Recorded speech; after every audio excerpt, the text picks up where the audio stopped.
I am so sorry. I promise. I swear. Most of these would slip right by the average person, but none of them slipped by me.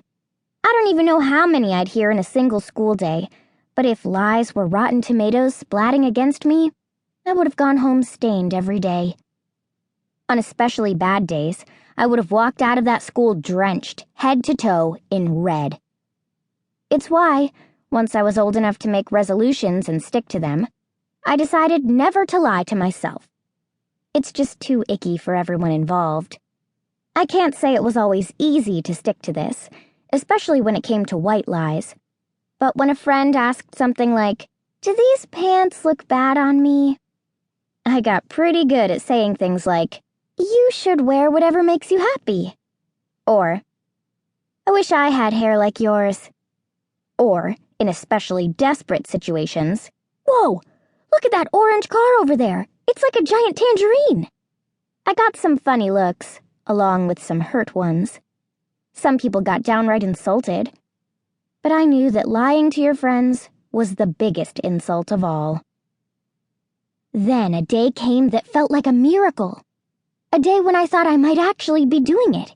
Getting through an entire day of school without witnessing or being told a single lie. A lie-free getaway. Just the thought of it filled me with hope.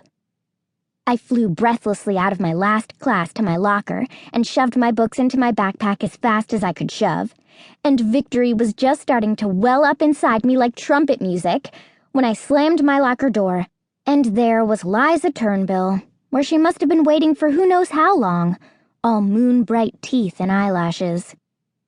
Liza's eyelashes were her trademark. She'd been fairly popular all along, but December of 6th grade, when she got a tube of mascara in her Christmas stocking, she hit new, dizzying, unforeseen heights of popularity. With a few expert sweeps of the mascara wand, she officially became that girl. But as she stood there next to my locker, the thing I noticed most was not, for once, her lashes. It was her aura. Because Liza Turnbull was a migraine liar. Ever since I could remember, my mom had gotten migraines, horrible, throbbing headaches that she swore she wouldn't wish on her worst enemy, even though I'm pretty sure she didn't have even one enemy, much less a worst one. Sometimes, before an especially bad migraine hit, her senses sent her signals that it was coming. Weird flashing lights, the smell of rotten eggs. My mom called these signals an aura. Liza's aura didn't smell like rotten eggs, although there would have been a kind of poetic justice in that. And I didn't get a headache after hearing her lie, although I did feel pretty rotten. Liza's aura was just a feeling. Tiny electric prickles that ran, ant-like, up and down my arms. "Oh, come on," I thought, shivering. No, not today. Not when I was so close. "Audrey," said Liza with a moan. "I have some unbelievably bad news." I didn't say, "Oh no, what?" The truth was that I had a pretty good idea of what Liza was about to say. The gist of it, anyway. I'd even kind of been expecting it. I had the crazy urge to yank the locker door back open and climb inside. My second favorite hermit, the poet Emily Dickinson, refused to speak with visitors to her home unless it was through a closed door. And this suddenly struck me as a brilliant idea.